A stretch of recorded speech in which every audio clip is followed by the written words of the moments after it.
Hello everyone, myself Juli Yadav. I am assistant professor at Ajay Kumar Garg Engineering College, Ghaziabad.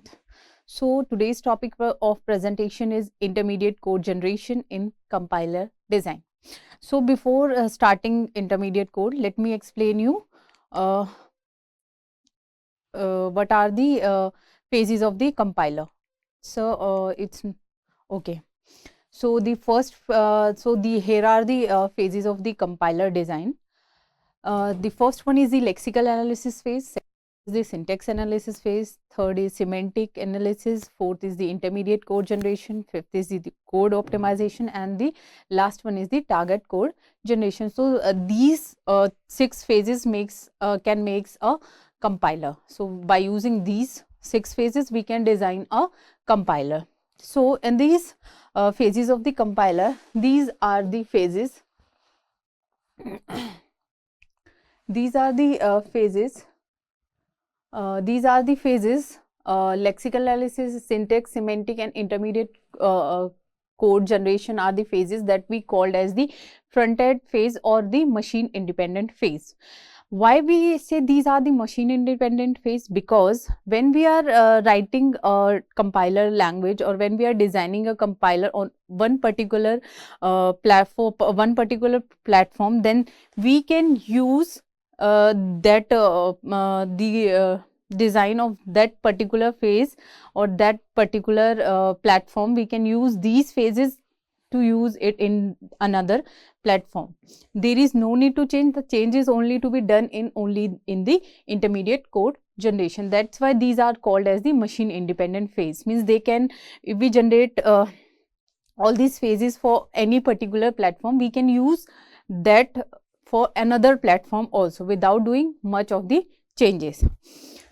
Last 2 phases, that is code optimization and the target code generation. These phases are called as the backend phase and these are the machine dependent phase. Why we are saying these are the machine dependent phase? Because for any particular platform, we have to generate these phases. Means for every platform, we have to do or we have to generate these phases individually. We cannot use these 2 phases if we have generated on any particular platform, we cannot use it on another platform also. So our focus is on intermediate code generation, right? What is intermediate code generation? It is the 4th phase of the compiler.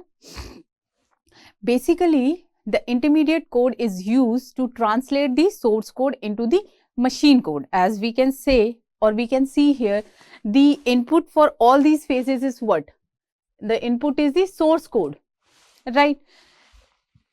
Taking input as source code, lexical analysis converted into a stream of tokens, which is the input for the syntax analysis phase, and it gives an output in the form of syntax tree. Then this is the input for the next phase, semantic analysis phase, which gives an output of SDT. Then this is to be used by the intermediate code generation, which converts the code into a 3-address code, right? Which is the input for code optimization, and by optimizing the code, which is the code which we get after optimization, is the input for the target code generation, and after this we get our target code, right? So these are the phases. So what does this intermediate code is? The intermediate code is used to translate the source code into the machine code. Intermediate code lies between high level language and the machine language. Means high level language is what? In which the source code is written, and machine language is that is machine readable language. So what it does? It is the intermediate, means it converts the source code that is written in high level language to the machine code that is written in machine language. So if the compiler directly translates source code into the machine code without generating the intermediate code, then a full native compiler is required for each new machine. Means if we are generating a compiler that does not need any intermediate code, then it needs a full native compiler for designing that particular compiler. So the intermediate code keeps the analysis portion same for all the compilers. That's why it does not need a full compiler for every unique machine. What does it means? It means the intermediate code keeps the analysis portion same.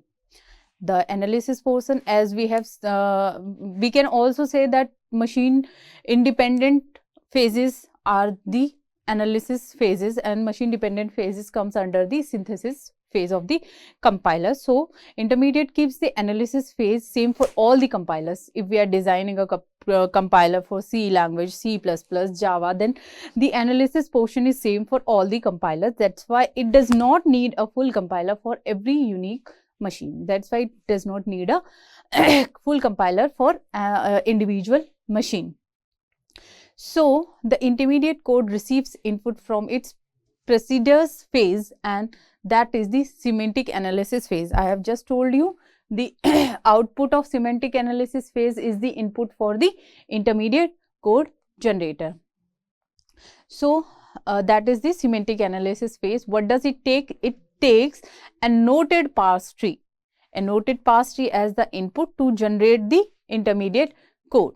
So using the intermediate code, the second phase of the compiler, that is the synthesis phase, is changed according to the target machine. As I have just told you, it takes the annotated syntax tree as the input, and it's converted into an intermediate code, which is the input for the code optimization technique. In code optimization, what it does, it optimizes the intermediate code and then it converted into the target language. So why we are using the intermediate code in the phases of the compiler? So here are some of the points that are the advantages of the intermediate code. The first advantage is we need intermediate code because we don't have the option to create intermediate code. We require a native compiler for each new machine. I have just told you that the advantage for intermediate code can be like, if we have designed a compiler intermediate code for any particular machine, then we can use, by doing some sort of changes, we can use that phases or that analysis phase for designing a compiler for another platform. That's why that is the main advantage. That is the first advantage of using the or generating the intermediate code. Now the second advantage is it become very easy to apply source code changes to enhance the implementation by optimizing the intermediate code. Means if we are generating the intermediate code, it become very easy, or we can say it becomes simple to apply source code. We can means applying changes to the source code. It become easy while we are generating the intermediate code that is used by optimizing the intermediate code. So the third advantage is like intermediate code support eliminating the requirement of a new complete compiler for every individual machine by upholding the same analysis part for all the compilers. So why another advantage is why we are using the intermediate code, or why we are generating the intermediate code, because what we are doing, if we are designing a compiler for Java, or we are designing a compiler for C, then we if we are designing up to analysis phase, then we can use those phases, or we can use the code or the coding that we have done to get the compiler for C. We can use those phases into the another compiler that we have designing for any other language, that is C++. This is the main advantage of generating the intermediate code. And the last advantage is it become more effortless to use the source code, transformations to enhance code implementation by using code optimization technique on the intermediate code, and it become more useful or more attractive when we are applying the optimization technique on the intermediate code generator. So these are the advantages why we are generating, or why we are getting, or why there is an individual phase of generating the intermediate code. So these are the advantages. Now how we can represent an intermediate code? Basically Intermediate code can be represented in a variety of ways, and they have their own benefits. Means we can represent it in any ways. There are variety of ways we can represent the intermediate code, but everyone has its own benefit. Here I have discussed two representations of intermediate code, that is high level IR. IR is what? Intermediate representation, and low level intermediate representation. What does this high level intermediate representation is? High level intermediate representation is very close to the source language. Source language is the language which is written in source language is what? Which is a high level language. So the high level intermediate code representation is very close to the source code, and we can easily apply code modifications to enhance performance. Then we can easily apply, as we know that IR is high level IR is very close to the source code. If there is a requirement of changing or doing modifications, then it become very easy to do the modification to enhance the performance of that particular compiler. But for target machine optimization, it is less preferred. Means we are not using high level intermediate code representation for the target machine. Now another representation is low level intermediate representation. That is, it is this one is close to the target machine, as the earlier one was close to the source code. This the low level IR is close to the target machine, which make it suitable for register and memory location, instruction set selection, etc. It is good for machine dependent optimization. So as low level IR is very close to the target machine. Why? Because it uses basically what we do, but we during the code optimization, we are, or we can say in the target code generation, we used to represent the optimized code in the form of registers, memory location, instruction set selection. So it become easy for low level IR to get the independent or to increase the performance of the compiler, as it is also good for the machine dependent optimization.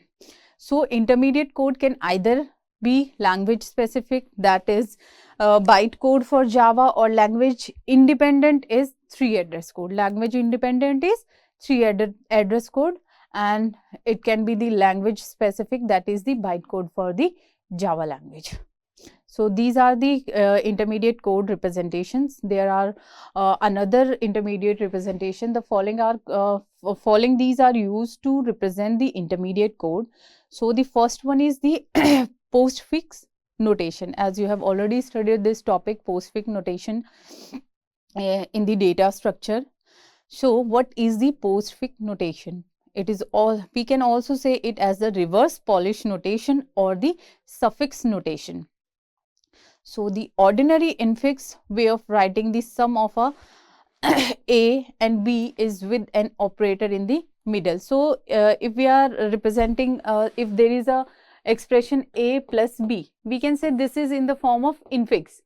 Why we are saying this is in infix? Because the operator, that is plus, is written between the operands, that is A and B. A and B are what? A and B are the operands, and plus is the operator. So this is in the form of infix. If we convert this into the postfix, that is A, B plus. Postfix means the operators needs to be placed at the right end of an expression. If this is an expression, then we have to eliminate this operator from between the operands and place it at the end.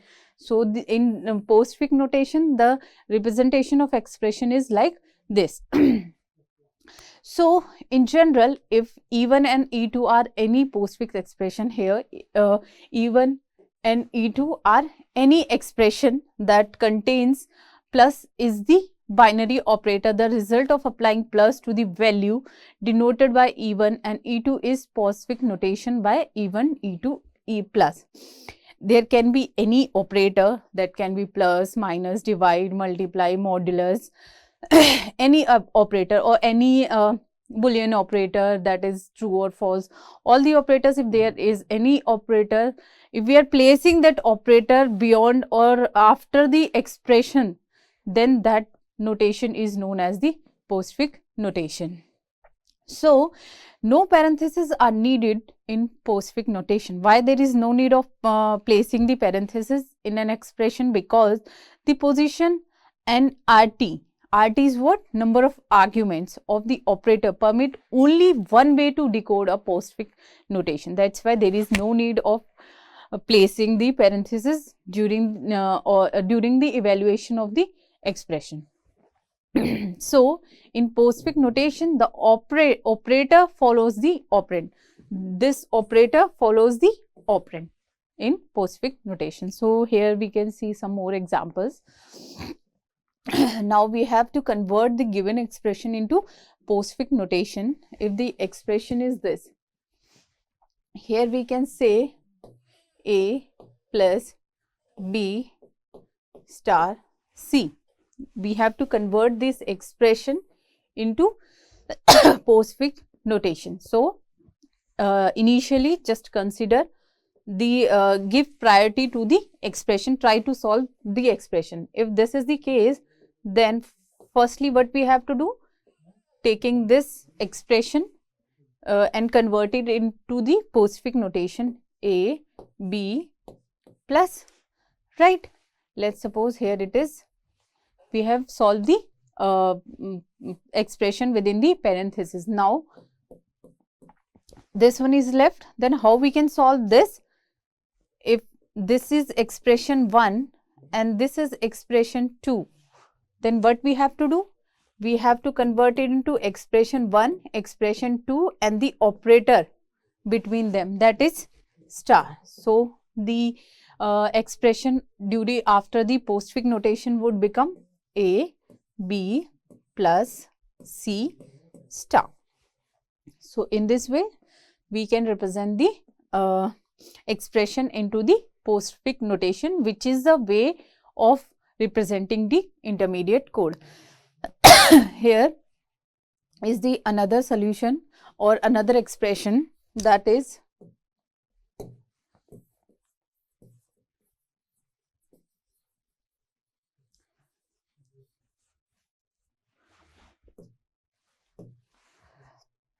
another expression, that is A minus B star C plus D plus A minus B. Then how we have to solve it? Just if this is the expression A minus B star C plus D plus A minus B, we have to convert this expression into postfix notation, convert it individually. Let's suppose if this is expression 1 and this is expression 2, forget the rest of the expression. This is expression 1, this is expression 2, we have to convert it into postfix. So, the rule is E1, E2 and then the operator.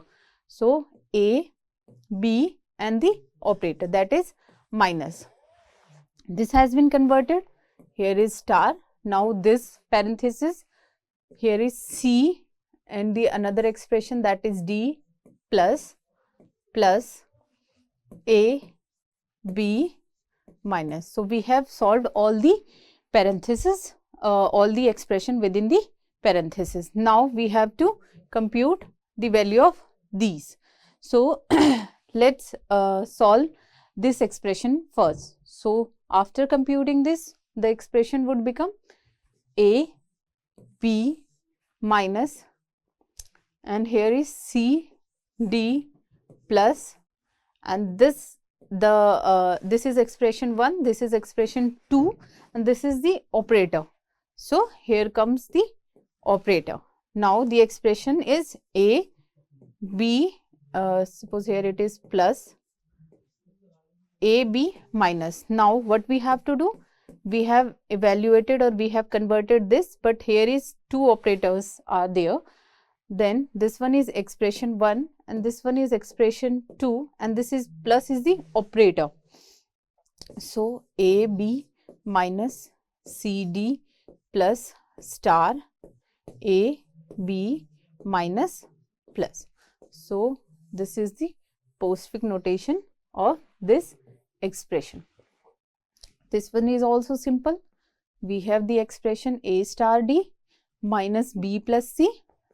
First convert this, that is bc plus. So bc plus, right? And this is a star d. So expression 1 and expression 2, it means a d star, and the minus is between a d star minus bc.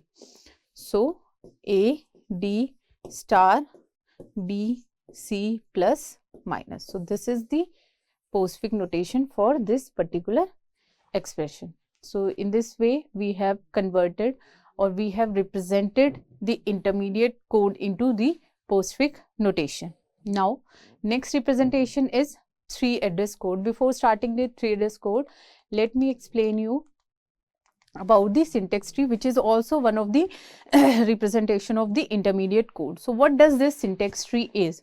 A syntax tree is a tree in which each leaf node represent an operand, means leaf node. Leaf node are the nodes that are at the end of the tree. So all the leaf nodes, these represent the operands, while each insides node, means if this is the intermediate node, then it represents the operator. So intermediate node represent the operator and the leaf node represents the operand in the syntax tree. So the parse tree is abbreviated as the syntax tree. We can say the parse tree is abbreviated as the syntax tree. We cannot say these two are the same. They are somewhere they both are different. The syntax tree is usually used when representing a program in a tree structure. Why? When we are using the syntax tree, when we want to represent it into a tree structured program, then we will use syntax tree. So how we can construct a syntax tree? Here are some rules. First rule is how we can construct the node. The rule is, if we make a node, make node function is to be used that has a field operator left and right. Suppose if this is a node, then it has a field that is left, that is right, and the operator that whose value is to be placed in the node itself. So what does it do? This function will create an operator node. We will this function, make node function, creates an operator node with the name op.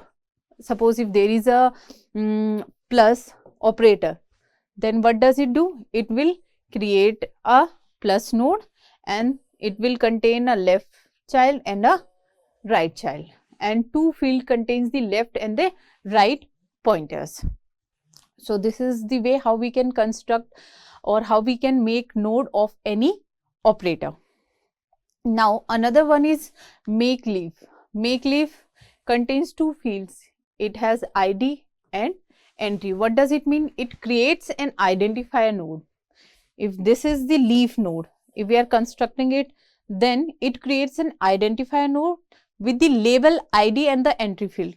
This is the ID and the entry field is the value of that identifier, right, which is a reference to the identifier symbol table entry.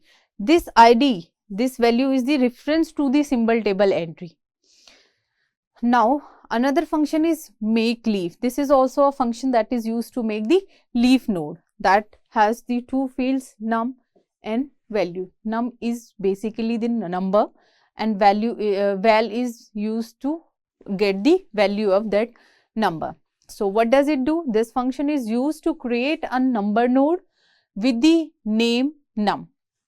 It will create a number node that has the name num and a field containing the number value is known as val. The field that contains the value of that number is known as the val. Make a syntax tree for the expression A4 plus C.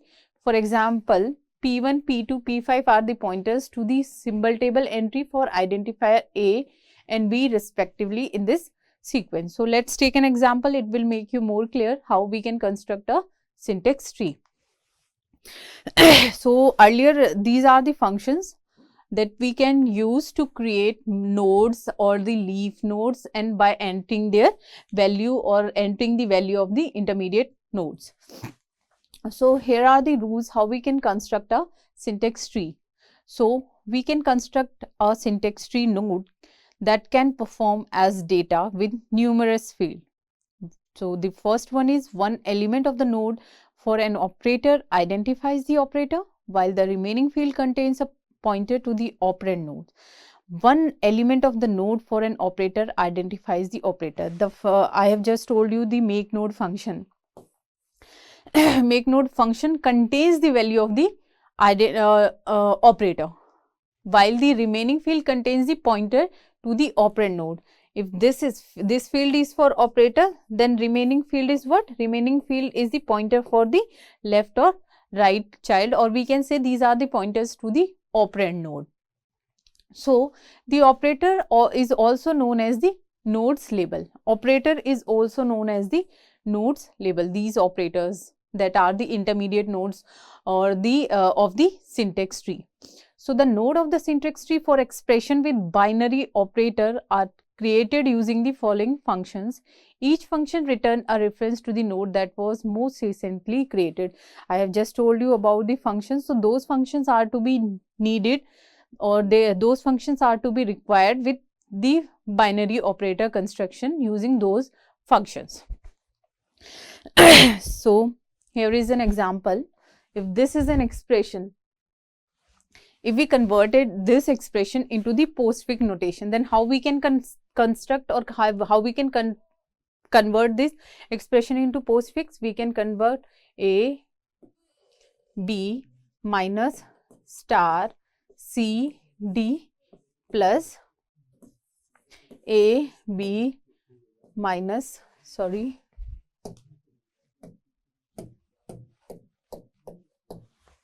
a, b minus c d plus star. So this is the expression converted into the postfix notation.